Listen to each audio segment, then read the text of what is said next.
American સરકારને બે ગુજરાતીઓએ ગોટે ચડાવી દીધી. હોટેલના વ્યવસાય સાથે સંકળાયેલા આ ગુજરાતીઓએ એવી સાજિશ કરી હતી કે 3 વર્ષ સુધી કોઈને ગંધ સુધા નહોતી આવી. જે રીતે ગુજરાતીઓ ભારતમાં પોતાની બુદ્ધિનો ઉપયોગ કરીને કાયદાની છટકબારીમાંથી નીકળવાનો પ્રયાસ કરતા હોય છે, તે જ રીતે અમેરિકામાં પણ કર્યું હતું. જોકે અહીં આ ખેલ લાંબો ચાલ્યો નહીં. શું હતું આ સમગ્ર કૌભાંડ અને કેવી રીતે અમેરિકન સરકારને ઉલ્લુ બનાવવામાં આવતી હતી, તે સમગ્ર હકીકત જાણવા વિડીયોને અંત સુધી જોતા રહેજો. અમેરિકાના ન્યૂ જર્સી રાજ્યમાંથી ટેક્સ ચોરીનો એક મોટો કિસ્સો પ્રકાશમાં આવ્યો છે, જેમાં બે ગુજરાતી મૂળના વેપારીઓએ પોતાનો ગુનો કબૂલ કર્યો છે. 37 વર્ષીય ધ્રુવેશ પટેલ અને 36 વર્ષીય મયંક રેય, જેઓ ન્યૂ જર્સીના એબ્સેકોનમાં રહે છે, તેઓ એટલાન્ટિક સિટીમાં રોડવે ઇન અને ઇકોનો લોજ નામની બે પ્રખ્યાત મોટેલ્સ ચલાવતા હતા. તપાસમાં બહાર આવ્યું છે કે 1 જાન્યુઆરી 2019થી 17 મે 2021ના સમયગાળા દરમિયાન આ બંનેએ ભેગા મળીને અમેરિકન આવકવેરા વિભાગ એટલે કે IRS સાથે ગંભીર છેતરપિંડી કરી હતી.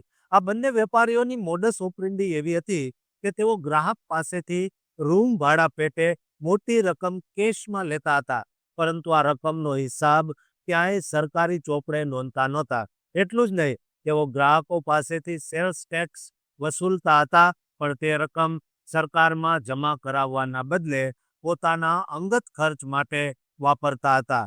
સૌથી ગંભીર બાબત એ હતી કે તેઓ પોતાના કર્મચારીઓને પણ ચોપડા પર દર્શાવ્યા વગર જ રોકડમાં પગાર આપતા હતા, જેથી તેમણે પેરોલ ટેક્સ ભરવો ન પડે. ધ્રુવેશ પટેલે અદાલતમાં સ્વીકાર્યું છે કે તેણે $2.5 લાખથી વધુની ટેક્સ ચોરી કરી છે, જ્યારે મયંક રેએ અંદાજે $1.29 લાખની ચોરીની કબૂલાત કરી છે.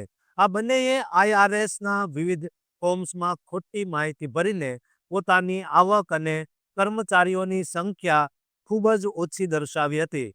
US ડિસ્ટ્રિક્ટ જજ ક્રિસ્ટિન પી ઓહને સમક્ષ આ બંનેએ પોતાનો ગુનો સ્વીકારી લીધો છે અને હવે આ કેસમાં સજાની જાહેરાત 11 મે 2026ના રોજ કરવામાં આવશે. કાયદા મુજબ આ બંનેને 5 વર્ષ સુધીની જેલની સજા અને $2.5 લાખ સુધીનો મોટો દંડ થઈ શકે છે. આ ઉપરાંત તેમણે ચોરી કરેલી તમામ રકમ વ્યાજ સાથે પરત ચૂકવવી પડશે. જોકે તેમની સામે અગાઉનો કોઈ ગુનો ન હોવાથી તેમને પ્રોબેશન મળવાની પણ શક્યતા છે. ન્યૂ જર્સીના એટર્ની ઓફિસે જણાવ્યું છે કે આ પ્રકારની ટેક્સ ચોરી સરકારી આવકને મોટું નુકસાન પહોંચાડે છે અને ઈમાનદાર વેપારીઓ સાથે અન્યાય કરે છે. અમેરિકામાં વસતા ગુજરાતી મોટેલ માલિકોમાં આ કિસ્સાએ ચર્ચા જગાવી છે, કારણ કે ડિજિટલ યુગમાં હવે આવી કેશ ચોરી પકડાઈ જવી ખૂબ જ આસાન બની ગઈ છે. આ કિસ્સો એવા તમામ લોકો માટે બોધપાઠ છે, જેઓ શોર્ટકટથી પૈસા કમાવવા માટે કાયદાનું ઉલ્લંઘન કરે છે. તમને શું લાગે છે? શું આવા આર્થિક ગુનાઓમાં જેલની સજા અનિવાર્ય હોવી જોઈએ? તમારા મંતવ્યો અમને કોમેન્ટ બોક્સમાં ચોક્કસ જણાવજો અને ચેનલને સબસ્ક્રાઇબ ન કરી હોય તો અત્યારે જ કરી દેજો.